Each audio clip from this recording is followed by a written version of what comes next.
5 reasons Marvel Phase 4 sucked. Should we react to this? Because we're going. We find ourselves sinking ever deeper into clown world when it comes to the entertainment industry these days. Whether it's Jennifer Lawrence, remember about 5 years ago when she was a thing? Proudly declaring that before Catnip Ever Spleen bounced into theatres to delight a whole generation of developmentally challenged 14-year-old girls, there had never been a female-led action movie before. That's right, Jen, cinema was basically the world's largest sausage festival before your apple-cheeked visage graced our screens. Give yourself a nice big pat on the back, girl. Or mindless activists with literally nothing else going on in their lives bemoaning the fact that Wednesday Addams isn't portrayed as explicitly gay in her new Netflix series. Queer baiting? No, she's not. What do you mean? She literally has a boyfriend in the series. Because clearly it's just not possible for two young women to spend any amount of time together without automatically wanting to bang each other. Exactly. Somebody put me back in the fridge. But hey, amongst all the unbridled madness, hubris, ignorance and stupidity, there's the occasional grain of truth and common sense to be found. Like this article from The Direct, which Marvel reportedly unhappy with Phase 4, considering major changes to Phase 5 and 6 slate. claims that Marvel is extremely unhappy with Phase 4 of the MCU and is planning to retool subsequent phases to fix their screw-up. And I've got to admit, my first reaction to this was, no shit, Sherlock, I've been saying that for the past 2 years now. Aside from 1 or 2 success stories that managed to recapture some of the old Marvel magic, not to mention turning an actual profit, Phase 4 has at best been a relentless deluge of bland, forgettable sludge, and at worst, a mounting series of creative and financial disasters that are turning people away in droves. Now, I could just sit back and laugh at the fact that Disney Marvel's greed and arrogance have finally caught up with them, but the drinker is a benevolent dictator, you see, and rather than just make fun of their failures, I thought it'd be better to turn this into a learning opportunity for all of us. So strap in as I take you on a whistle-stop tour of the top 5 reasons why Phase 4 sucked. Number 1, lack of creative direction. I said that before Phase 4 even began, that after the big blowout action of Endgame, there was no real overarching storyline left to drive things forward, no big looming threat that the heroes would eventually have to band together to combat, and as a result, there was no particular reason for people to stay invested in it. And well, it turns out I was proven exactly correct. The Infinity Saga was a piece of storytelling genius because it allowed even the most mundane and unremarkable movies to feel like they were part of something much bigger and more important. A rising tide lifts all ships, as they say. It always felt like it was building up to something huge. You found yourself tuning into movies that you might otherwise have skipped, because you knew that sooner or later there would be some plot development, post-credits scene, or character revelation that matters, and that is connected somehow. So you want to catch up and keep up. That would drive forward that big overarching narrative, and naturally you didn't want to miss it. But that big narrative came to a close with Endgame, and what they really needed to do with Phase 4 was move forward and establish a new threat, something just as big and dangerous and compelling as Thanos and the Infinity Stones, something that would grab the audience's attention, providing a new avenue to build up the tension and anticipation. And they really needed to make every movie feel like it was tied into that storyline somehow. Instead, what we got was a meandering and often disjointed series of movies and TV shows with no particular narrative thread or overarching theme to tie them together. It really felt like Phase 4 was a ship without a rudder, drifting aimlessly wherever the winds took it. It also didn't help that it was kicked off with a trilogy of crushingly weak entries. First up was Black Widow, a holdover movie featuring literally a movie that we didn't need at this point. This movie should have come out long time ago. Dead character that might actually have been successful if it had come out 5 years earlier, and it wasn't shit. Then there was Shang-Chi, a movie so okay, this movie, separately from everything, was a really good movie. But it has nothing to do with anything. Completely bland and forgettable that I genuinely struggle to tell you a single thing about it. The cast was boring, the writing was boring, and it felt like a movie that had no real purpose for existence. The fact that it failed to even reach 500 million is a telling example of how unpopular it was. And lastly, there was The Eternals, which sank under the weight of its bloated... Eternals was also fine. In my opinion, Eternals were... like, Shang-Chi and Eternals were fine. But they were, like, so separate, you know? That's the thing. What's Phase 4? These are Cast, separate boring movies. and meandering story, and ridiculously inexperienced director. There were a few half-hearted attempts to build up the multiverse as the new battleground to be fought over, but it never came through strongly enough or consistently enough to really Multiverse, make the an whole impact. idea is As a bad. result, Phase 4 was basically a collection work, of they movies with didn't no do it real sense well. of identity, overarching story, or unifying purpose, and so it became a lot easier to tune out and skip films that didn't interest us. Exactly. And believe me, there was all too many projects like that. Because Like number Hawkeye. 2, quantity over quality. Yes, I completely agree with this. We had since they started making these Disney shows, that's I feel like when, and they tried to connect all of these Disney shows with the movies and make everything into one, like a phase. It didn't work. It did not work. It started with Loki, and Loki was amazing. And I thought all the series will have the same theme like Loki. And at the end, when we finish with Phase 4 in the series universe, I say series like on Disney, we will have like this end, completion, this feeling of it all led up to something. But it was all just a test. I feel like what they did, in my opinion, really quickly, I'm just going to say this, they were just testing us. They were just like, I will give you a bit of this and a bit of that, and I'm going to see how popular this character is and that character is. And then you're going to be like my rat, and I'm going to test you. And then after that, I'm going to pick and choose the ones that picked up or got the best numbers. And then maybe I'm going to put them together in a project. That's it.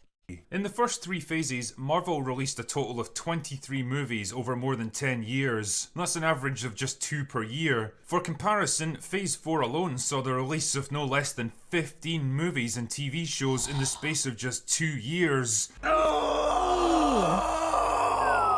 And the result is that it just became fucking exhausting for audiences. Every few weeks it felt like there was another Marvel product shat out into cinemas and Disney Plus, and the more it happened, the less meaningful it became. Yep. The release of a new Marvel project used to be a big event. Yeah, some were definitely bigger than others, but it always felt significant somehow. But in Phase 4, it became more of a dull, monotonous routine, just another boring task to be gotten through instead of something special to be enjoyed.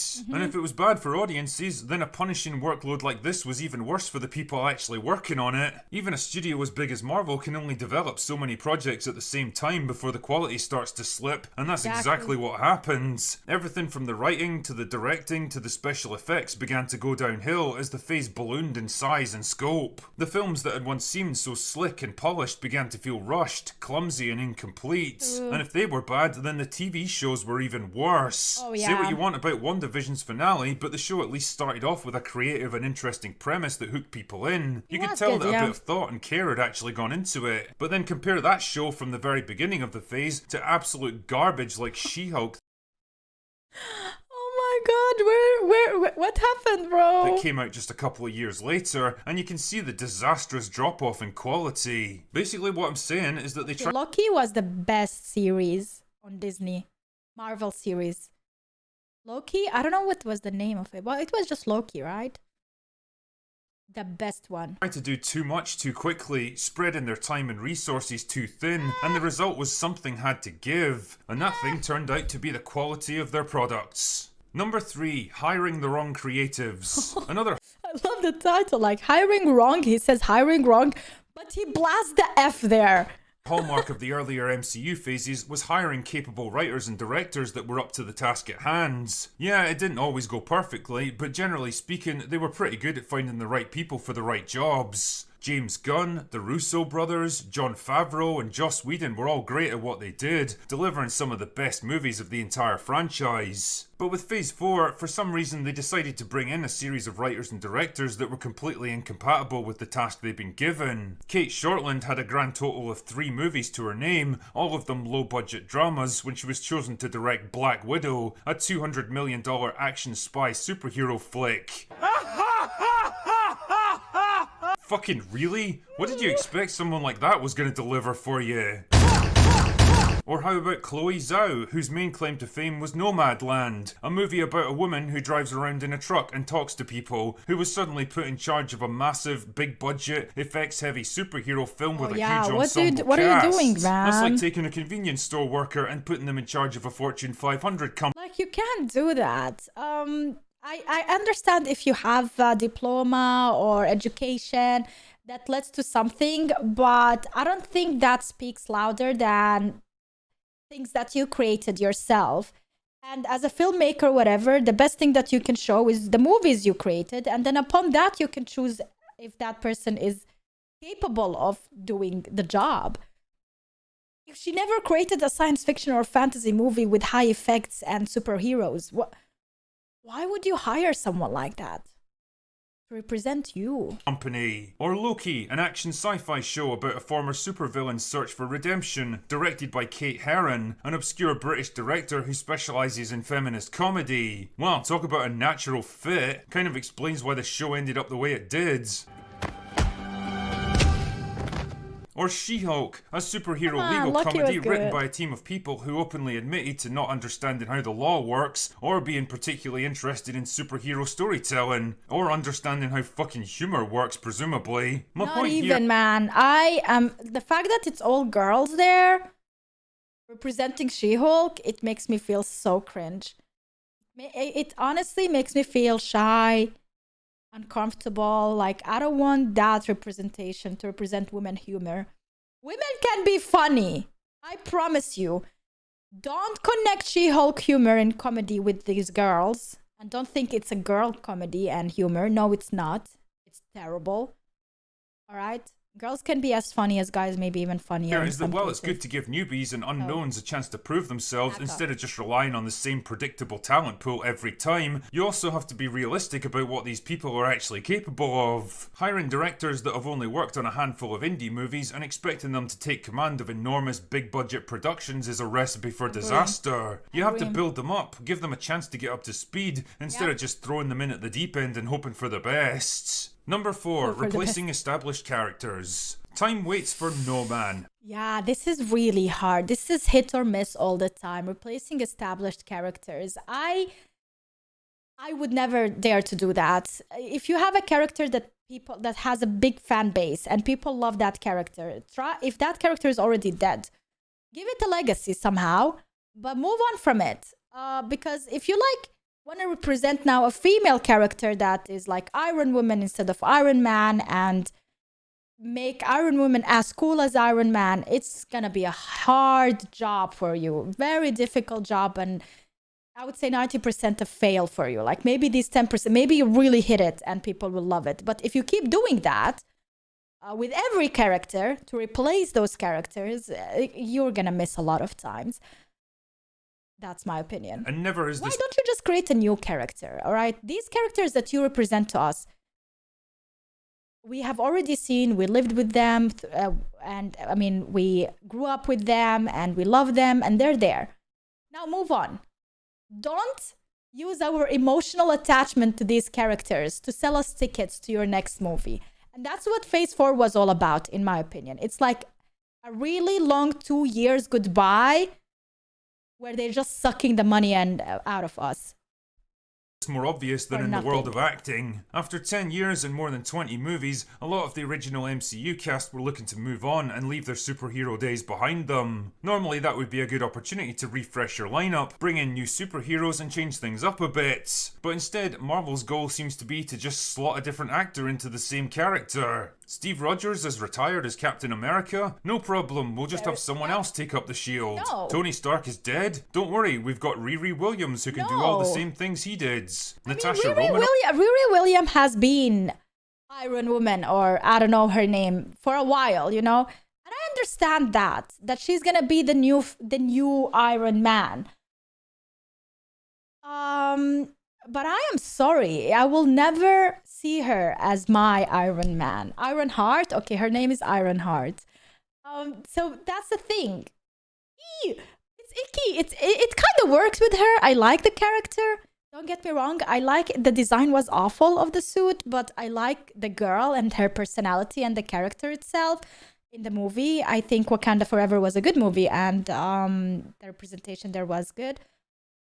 But still, like I just need new characters. I don't want to always look at her and remember Iron Man. It's painful. Nov is gone. That's fine. We've got a newer, cheaper version ready to go. Hawkeye's getting a bit long in the tooth. That's cool. We'll just have someone else with the same exact skill set take over from him. Why? Chadwick Boseman passed away in real life. Not an issue. We'll just have his sister become Black Panther now. And I can't shake the feeling that there's something really cynical and soulless about all of this. Yeah. Like having someone take over as your favourite superhero is as simple and mundane as upgrading your phone to a newer model. Yeah. Whatever history and attachment you had to the old character is somehow expected to be ported over to the new version, No, it and doesn't it feels work. more like an assembly line than a living narrative. Personally, I'd rather Captain America just ended as a character rather than forcing Falcon to become something he isn't. I'd rather see the last of Iron Man instead of some cheap second-rate pretender taking up a mantle they didn't earn, and I think audiences are starting to feel just as jaded. Believe it or not, they're more than just mindless consumers that'll automatically move on to the next product. They're human beings with emotional attachments to these characters, and the more you try to manipulate them, the more pissed off they'll get. Number 5. Identity politics. Show me a male hero in the MCU and I'll show you a dozen females that are portrayed as smarter, stronger, and better than him in every way. Or a white hero and then black heroes, like... Show me an American getting chastised for violating the rights of foreign citizens and I'll show you a platoon of Wakandans doing the exact same thing and getting applauded for it. Show me a white man being put in his place for being patronising, overbearing, or morally questionable, and I'll show you a metric ton of other demographics who get to behave in exactly the same way with zero repercussions. Disney, bruh. The This point is is, there's Disney. a very clear double standard in the All of this is Disney's fault. We all know how Disney works. It's like, it shouldn't be called Disney. It should be called woke at this point. Like, that's MCU it. now, and it's slanted very clearly in one direction. Men in general, and white men in particular, have basically been relegated to the lowest tier of the Marvel hierarchy now. Match them up against any other demographic, either in a battle, a test of intellect, or a simple argument, and I can pretty much guarantee they'll come off worse. Every single time. And what's really awesome here is when Marvel literally contradict themselves in their own universe. Falcon and the Winter Soldier made a huge deal out of American reluctance to share much needed resources with people who need it most, while Wakanda gets to do the exact same thing and nobody bats an eyelash. Wanda gets to mentally and physically torture an entire town of innocent civilians and be praised for eventually letting them go, while the man who tried to stop her is apparently the villain of the piece.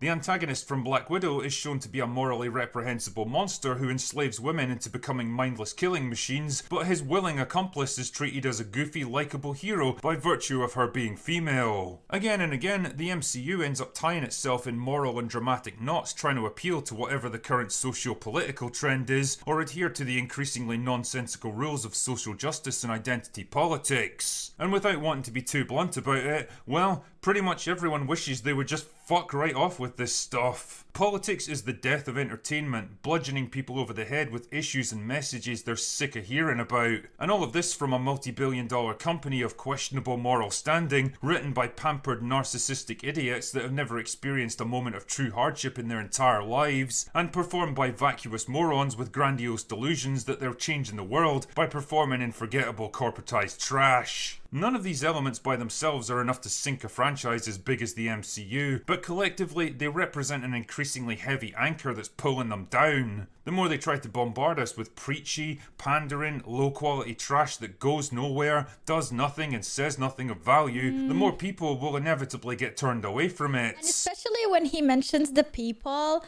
For example, I watch Marvel. I watched everything. I don't read the comics. I do have a couple of comics, but I never really got to read everything. So I'm not gonna say that I am into the comics. I will say that I'm a huge Marvel movie fan. And when I say why do I say I'm a huge movie fan? Because I watch everything. I'm not a casual Marvel watcher or viewer. I will go to cinema, I will watch premieres, I will keep up with all the Disney shows, everything. Now, of course, I don't like it as much and I have so many negative stuff to say, but I will still show up. So I think I'm a Marvel fan by the fact that I'm gonna still stick to them and believe in them and believe in great things that are coming in the future. However, the problem is that Marvel needs to understand that besides treating their fans better, they need to realize that they need to bring new fans, you know, new people who will enjoy it, because we are going and Gen Z is coming. And what they are doing right now, working on our emotions and trying to keep us attached to their products, is not gonna last long. You really need to bring new things, and you really need to experiment more and be bold with it. And if there is hit and miss, it's fine, but at least those hits that you're gonna bring new people into your universe. Like, I literally can't talk to my friends anymore who are casual Marvel viewers about anything, because they don't watch it. They gave up since Avengers, you know, since Endgame. They maybe watched a show or two or a movie or two, and they were over it, and they will not go and see it. I miss those days, you know. I miss telling people, yo, I know you don't watch these movies, but I am proud of this product. Come with me and watch it. Now I don't feel like that. I'm not proud of what you're doing. I don't want to represent you anymore. I don't want to be sticking behind you anymore. And that makes me really sad, and makes me sad because I am a fan. I really want you to succeed, but you're not treating me good, bro. So if there's a lesson to be learned from all of this, it's Go that you woke or really go can broke. have Now too they're much of a going good woke thing. and broke. And the moment a studio starts putting And that's the content, problem. money making, or political activism ahead of quality storytelling, they're already sowing the seeds of their own demise. Yep. And it seems like those seeds are in full bloom for Marvel now. Anyway, Yeah. that's all I've got for today. Get out of here. Go away now. Go away now. He always says that. I agree completely. Like, they should remove, like, Disney should stop with the woke movement and the politics and shoving that into every show or every movie they create. I was literally researching about these things previously, and they are actually doing disservice towards all the communities out there that they're trying to represent. They are doing disservice because a lot of people who are not that attached to such communities, or they don't represent such communities, are starting to get really annoyed. And I'm not gonna go into full talk about this. Diversity is one thing, but if you shove in our faces other things, you know, all the time, and expect us to always be fine with it and always be happy about it and support it, and if we don't, we're bad people, then that is not all right. I can have my opinion. I can say that Little Mermaid that is coming out is not my taste and it's not what I expect it to be. Doesn't mean that I'm a hater. Doesn't mean I'm a racist. I just don't think that belongs there in movies. And they should stop doing that, because they honestly making me feel annoyed. And then who knows, maybe honestly, I wish not. Hopefully will never happen. But there are some people out there who are gonna diverge from annoyance to hatred. And that is where the problem comes from. When people are gonna stop caring, and when they are gonna start hating, or they get fed up and they start protesting, and they like, I don't want to even imagine that world, all right? But it can happen. Once you start like really pushing it, it can happen. Unfortunately.